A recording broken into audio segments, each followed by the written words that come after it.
बीड लोकसभेच्या मतसंग्रामात सरशी कुणाची, जरांगेंची की मुंडेंची, या प्रश्नाची चर्चा बीड जिल्ह्यातल्या गावागावात चौकात चौकात सुरू आहे. मराठवाड्यातील प्रत्येक जिल्ह्यात सुरू आहे. त्याचं कारण आहे बीड लोकसभेसाठी शेवटच्या काही दिवसात या दोघांनीही लावलेली अभूतपूर्व ताकद. मंडळी नमस्कार, मी विलास बडे, तुम्ही पाहताय बडे मुद्दे. बीडमध्ये थेट लढत शरद पवार यांच्या राष्ट्रवादीचे बजरंग सोनवणे आणि भाजपच्या पंकजा मुंडे यांच्यात झाली. पण मराठा उमेदवाराच्या पाठीशी उभं राहा, यांना असं पाडा की पुढच्या 5 पिढ्या यांच्या उभ्या राहिल्या नाही पाहिजेत. तुम्ही आहेत किती? मनोज जरांगेंच्या या विधानाने निवडणुकीचं संपूर्ण वातावरण तापवलं. त्यातून बीडमध्ये अभूतपूर्व अशी मराठा मतांची एकजूट उभी राहिली, जी महाराष्ट्राने पाहिली. भाजपकडून ओबीसी नेत्या पंकजा मुंडे मैदानात उतरल्या. त्यांना मराठा गावांमध्ये प्रचंड रोषाला सामोरं जावं लागलं. त्यांच्या गाड्या अडवल्या गेल्या, घोषणाबाजीला सामोरं जावं लागलं.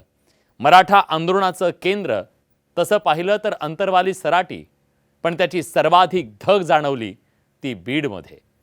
मराठा आंदोलकांवरील लाठी हल्ल्यानंतरचा आक्रोश असो, आंदोलनादरम्यान बीडमध्ये झालेली जाळपोळ असो, मराठा समाजाच्या प्रचंड सभा असो, गावागावातील मंदिरावर मराठा उमेदवारालाच मतदान करण्यासाठी घेतल्या गेलेल्या शपथा असो, 12 बलुतेदारांपैकी एक असलेल्या न्हावी समाजाच्या दुकानांची झालेली तोडफोड असो, वाजवा तुतारी हटवा वंजारी या घोषणांनी बीडच्या निवडणुकीत टोकाचं ध्रुवीकरण झालं. अशा एक ना अनेक घटनांनी बीडमध्ये अभूतपूर्व असं जातीय ध्रुवीकरण पाहायला मिळालं. मराठा विरुद्ध ओबीसी अशी थेट विभागणी झाली.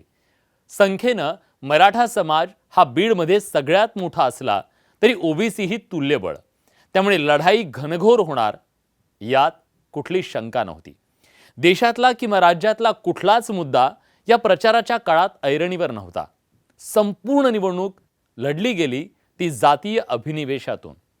मनोज जरांगे थेट निवडणुकीच्या रिंगणात नव्हते किंवा त्यांनी थेट पाठिंबा दिला नव्हता, पण मराठा मतांच्या अभूतपूर्व ध्रुवीकरणाचा तेच चेहरा बनले होते हे कोणीच नाकारू शकत नाही. तर दुसऱ्या बाजूला मुंडे बहीण भाऊ ओबीसींचा चेहरा बनले.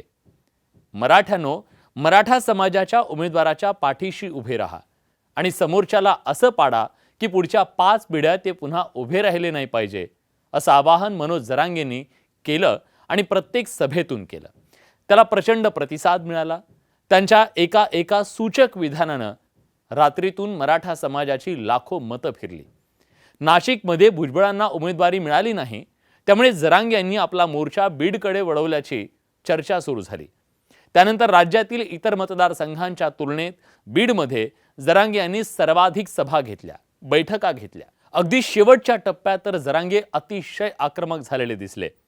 ओबीसींमध्ये जाण्याच्या मागणीवरून सुरू झालेलं आंदोलन ओबीसी विरुद्ध मराठा अशा अभूतपूर्व संघर्षाच्या वळणावर आल्याचं महाराष्ट्रानं पाहिलं. बीडच्या राजकारणात गेली 3 दशकं वर्चस्व गाजवणाऱ्या मुंडेंच्या राजकीय अस्तित्वालाच हे चॅलेंज दिलं होतं. अशा वातावरणात पंकजा मुंडेंचा निभाव लागणार नाही अशी चर्चा राज्यभर सुरू झाली आहे. बीडमधील मराठा समाजाचे झाडून सगळे नेते पंकजा मुंडे यांच्या सोबत असले तरी त्यांचं कुणी ऐकायला तयार नव्हतं.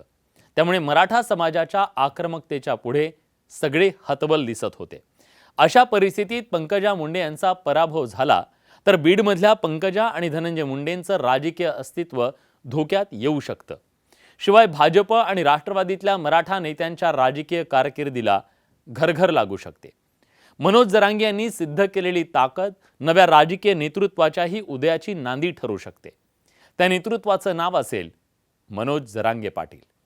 एका अर्थी बीडमध्ये पंकजांचा पराभव जरांगे यांचा विजय असेल यात शंका नाही, तर दुसऱ्या बाजूला मुंडेंचा विजय बजरंग सोनवणेच्या पराभवा इतकाच तो मनोज जरांगे यांचाही पराभव ठरू शकतो. कारण या निवडणुकीत त्यांचीच सर्वाधिक प्रतिष्ठा पणाला लागली होती. लोकसभा निवडणुकीत सत्ताधारी उमेदवार पाडून मराठा समाजाची ताकद सरकारला दाखवून देण्याच्या मनोज जरांगेंच्या मनसुब्यांना धक्का बसू शकतो.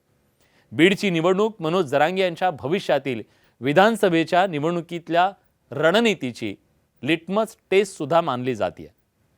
थेटपणे कोणी मान्य करणार नाही, पण बीडची ही लढाई वर्चस्वाती होती, यात सरशी कुणाची होते यात अनेकांचं राजकीय भवितव्य ठरणार आहे यात शंका नाही. पण या लढाईत दुभंगलेली मनं पुन्हा सांधण्याचं आव्हान मात्र बीडच्या नव्या नेतृत्वासमोर असणार आहे, हेही तितकंच खरं. बडे मुद्देमध्ये आज आपण इथेच थांबतोय. धन्यवाद.